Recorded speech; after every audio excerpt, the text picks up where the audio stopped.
Bismillahirrahmanirrahim. Dear students, I am Abdul from BHSS Tarathpora. Today I am going to deliver a lecture for 11th class, subject economics, and our today's topic is main features of the economic reforms, or we can say main features of the new economic policy. Yesterday we have discussed the new economic policy, new need of new economic policy, or need of economic reforms. But today, with this topic, main features of the economic reforms or new policy, there are three types economic reforms or new economic policy. Those are number first liberalization, number two privatization, number three globalization. Now, what is meant by this liberalization? First, we will discuss about this. Liberalization of the economy means to free it from direct or physical control imposed by the government. That the economy, this type of economy means to free it. This economy, this trade, this policy must be free from direct or physical control imposed by the government. Now, what are the measures taken for this liberalization? The first is abolition of industrial licensing and registration. Main feature of the new industrial policy is to adopt a policy of liberalization and place of controlled economy. Till now, private sector of the economy was functioning under a rigid licensing system. Under new economic policy, private sector has been freed to a large extent from the yoke of licenses and other restrictions. In July 1991, a new industrial policy was announced in this respect.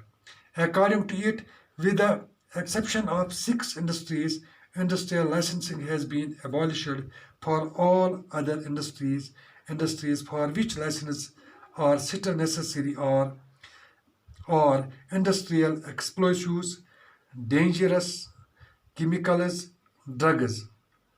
And number 2 is abolition of MRTP Act.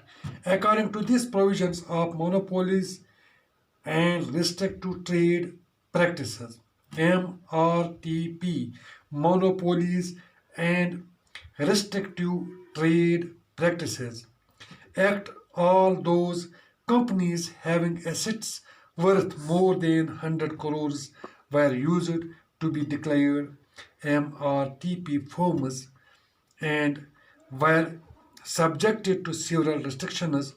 Now the concept of MRTP has been done away with. These firms are now no longer required to obtain prior approval of the government. At the time of taking investment decisions, they are free to expand themselves. Large concessions have been granted to companies falling under MRTP Act. And number 3 is freedom for expansion and production. Freedom for expansion and production. Under the policy of liberalization, industries are free to expand and produce. They need no prior official approval. As a result of liberalization policy, industries have been given the following freedom. Number 1, prior to liberalization, under the provision of old policy, at the time of granting license, government used to fix maximum limit of production capacity. No industry could produce beyond this limit. Now this limit has been removed. This has been done to enable the industry to take full advantage of large scale production. Number 2, producers are now free to produce anything on the basis of demand in the market. Previously, only those goods could be produced which were mentioned in the license. Now number 4 is here, increase in the investment limit of the small industries. Investment limit of the small industries has been raised to rupees 5 crore so as to enable them to introduce modernization. Number fifth is that is freedom to import capital goods. Under the policy of liberalization, Indian industries will be free to buy machines and raw materials from abroad in order to expand and modernize themselves. And number six is freedom to import capital goods. Under the policy of liberalization, Indian industries will be free to buy machines and raw materials from abroad in order to expand and modernize themselves. And number six is free to import capital goods, free to import capital goods, and number seventh is free to import technology. No new economic policy or economic reforms has laid emphasis on the use of high technique to promote modernization.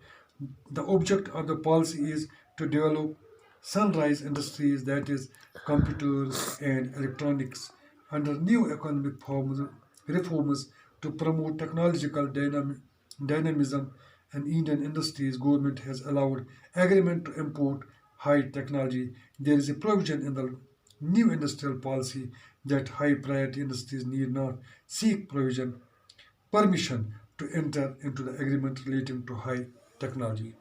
And number seventh is tax reforms. Since 1991, there has been a continuous reduction in the tax on individual incomes, as it was felt that high rates of income tax were an important reason for the tax evasion. It is now widely accepted that moderate rates of income tax encourage savings and voluntary disclosure of income. The rate of corporation tax, which was very highly earlier, has been gradually reduced. Effort also has been done to reform indirect taxes in order to facilitate the establishment of the common national market for goods. Further, the tax structure has also been simplified. Dear students, I hope that today's this lecture, which was about main features of the economic reforms or new economic policy, if you understand it, you have now it is now clear to you. And tomorrow I will come with new lecture. Inshallah. Assalam.